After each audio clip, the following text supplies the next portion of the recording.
I do want to ask though. You say you're supporting Kamala Harris. Can you either of you tell me what you think her greatest accomplishment is? Yeah. So I mean, there's a few. Oh yeah. Do you want to go first? Or you want me? Wait, before we answer that question, I guess I feel like our question wasn't sufficiently responded to or answered. It feels as though you guys pivoted. What is the question? The question is, why do you think that? Okay, so you said he wanted to suspend the Constitution. Did he threatened to do repeal that the when he was president? No, he did not. But he Okay, so threatened then to repeal why the would he do it Constitution again in when he the was future. president again? So what evidence do you have that Donald Trump would ever suspend the Constitution? Do you think that it is legitimate to be concerned about as an American citizen for a potential presidential candidate, a former U.S. president, to threaten to suspend the U.S. Constitution? He never has. You're misquoting him, but let's just look at what he did, not just rhetoric. Can you give me one instance where he suspended the Constitution when he was president? What's up, YouTube? Hope you guys are feeling good. Today, guys, we're back here on a new video. Today, we're going to be checking out Charlie, Kirk, and Vivek shuts down Kamala Harris supporters. Let's give this video a try, guys. My name is Bernard. You know what I'm saying? My name is Zahra. 100%. Okay, so we are Kamala Harris supporters, or Kamala Harris rather. As of now. Maybe we'll see. You guys are Trump supporters as of now. Yeah, exactly. Basically, we're gonna talk about we wanted to ask y'all about two main points, right?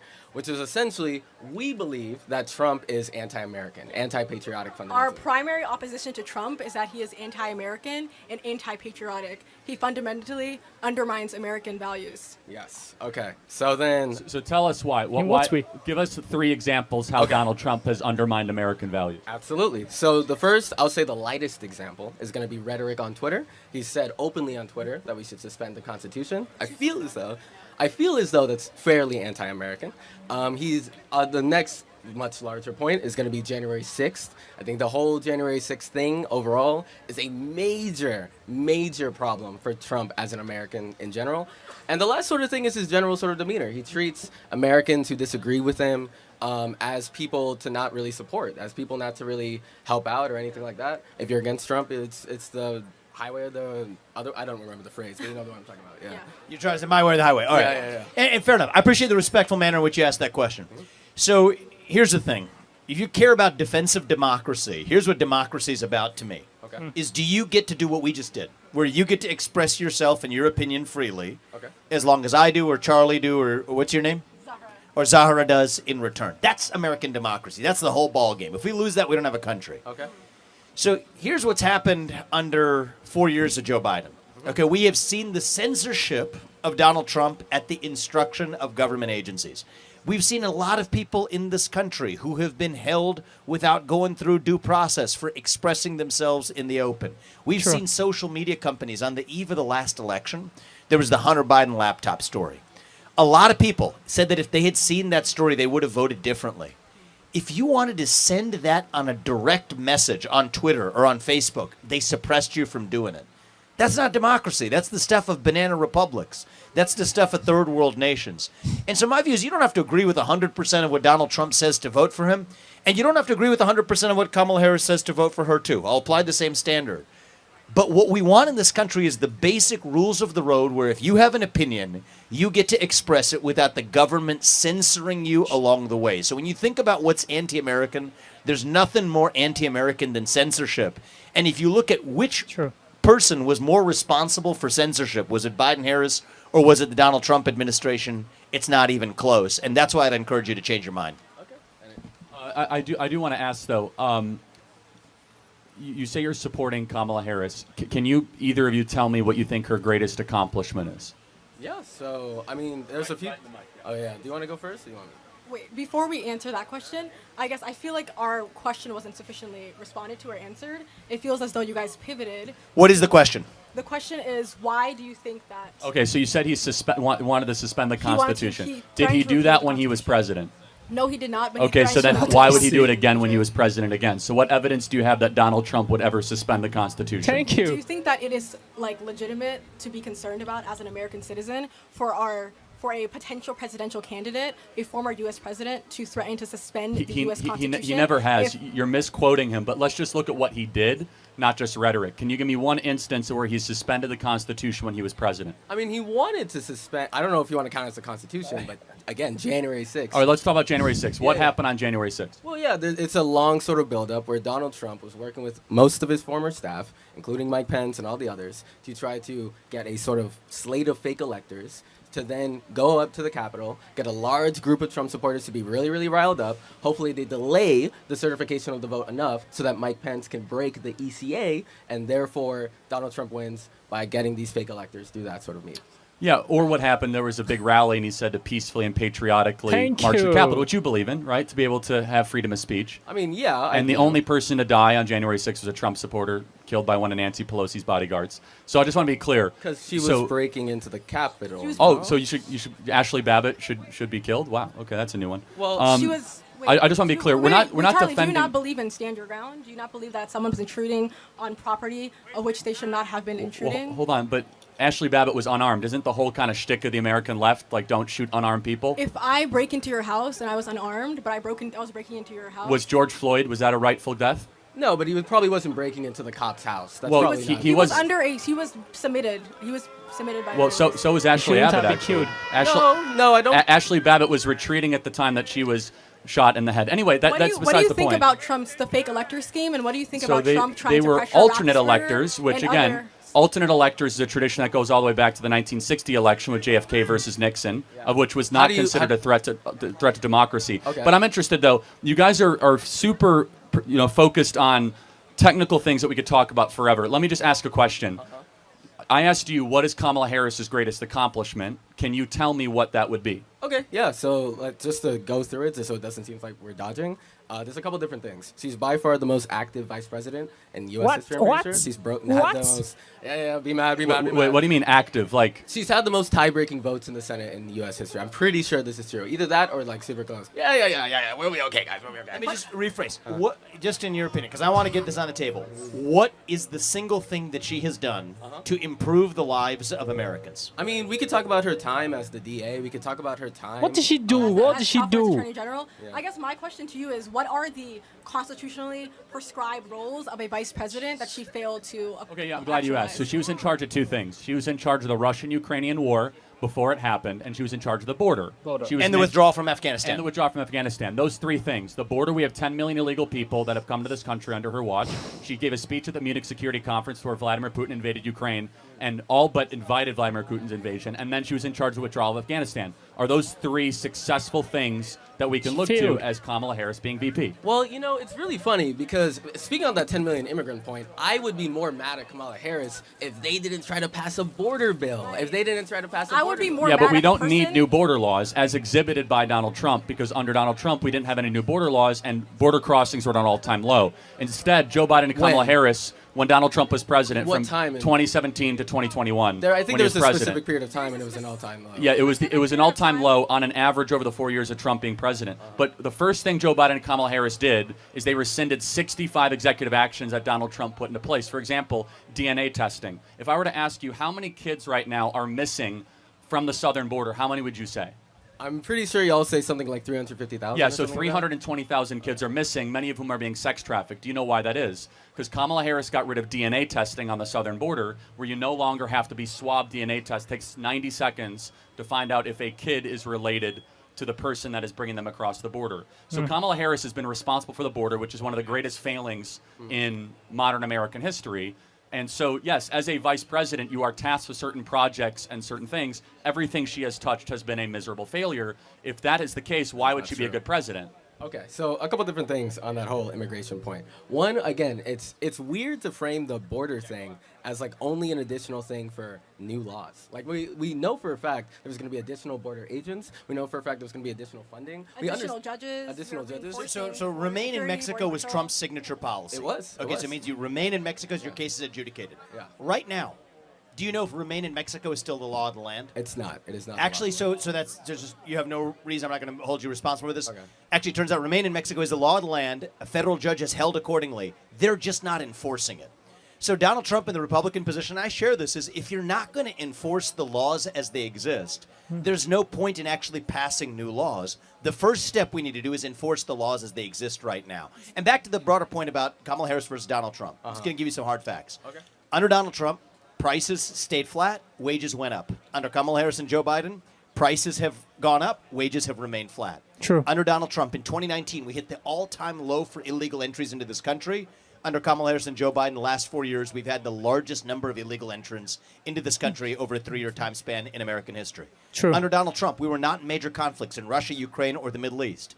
Under Kamala Harris and Joe Biden, we are closer to World War III than we've ever been in our lifetime. So if we just measure closeness to World War III, border crisis, economy, what makes your life better and the lives of the people here better, I believe it's not even close.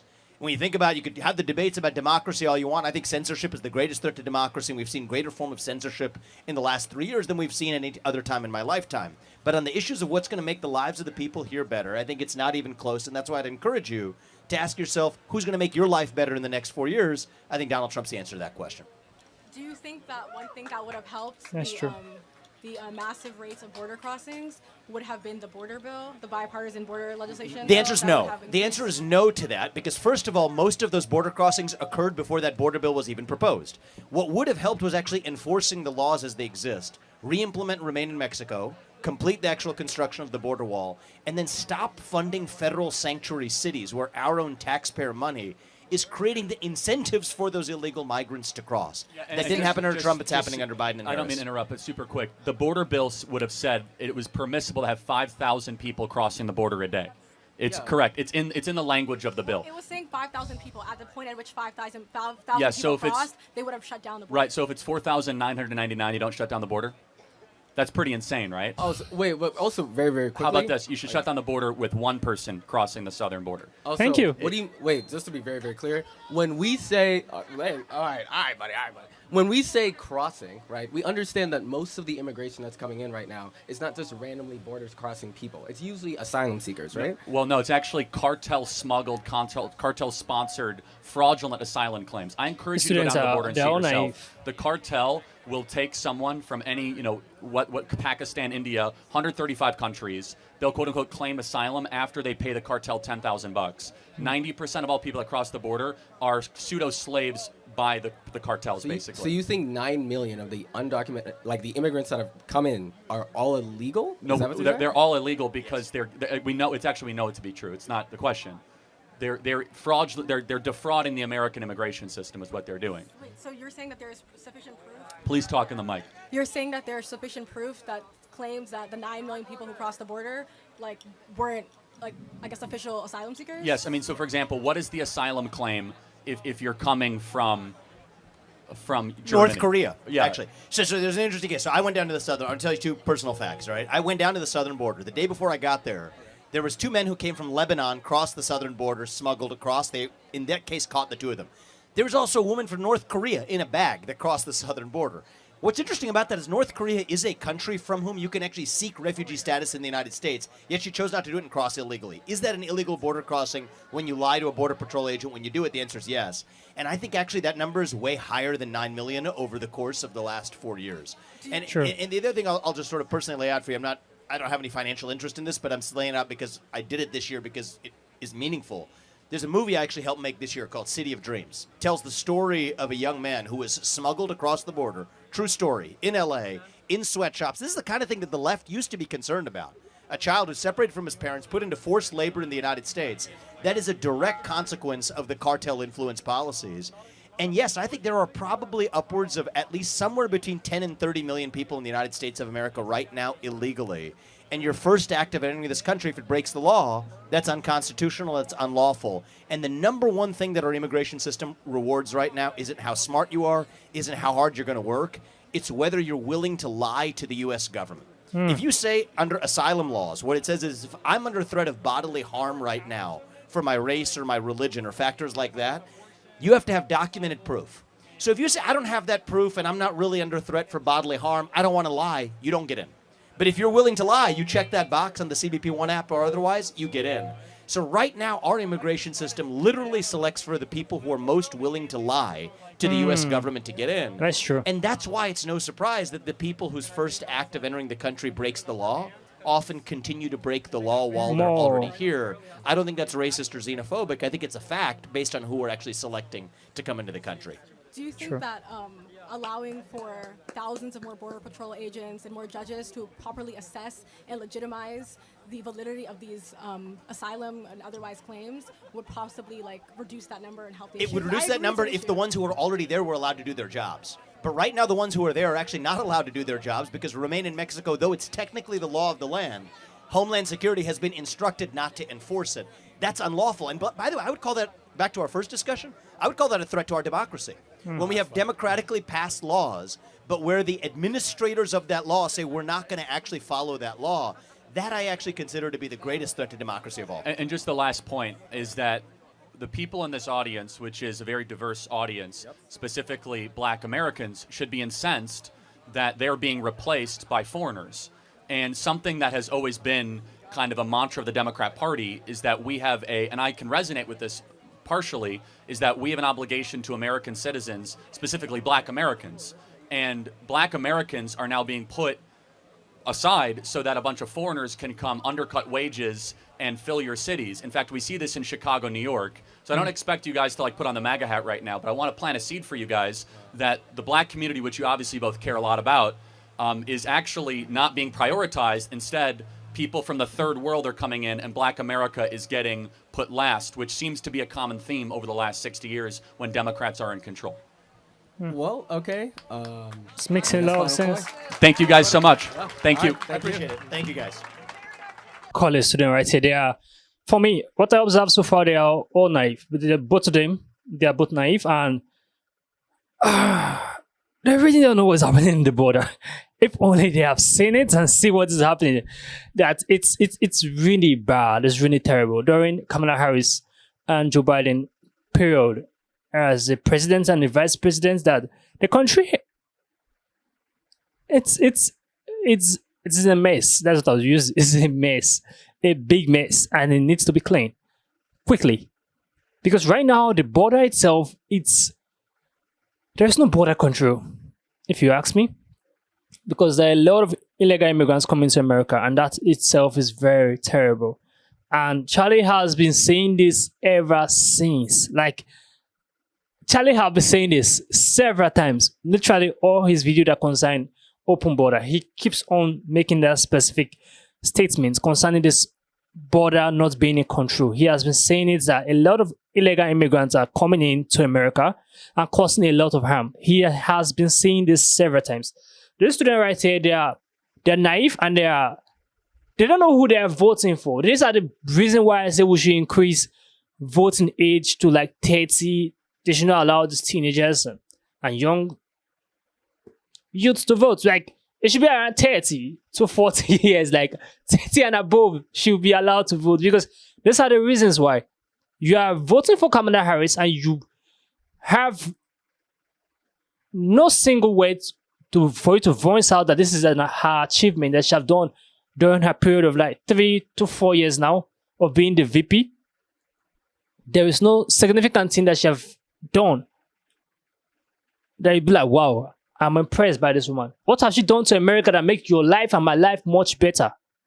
Literally nothing. There is no improvement. Cost of living is really high. Wages are low.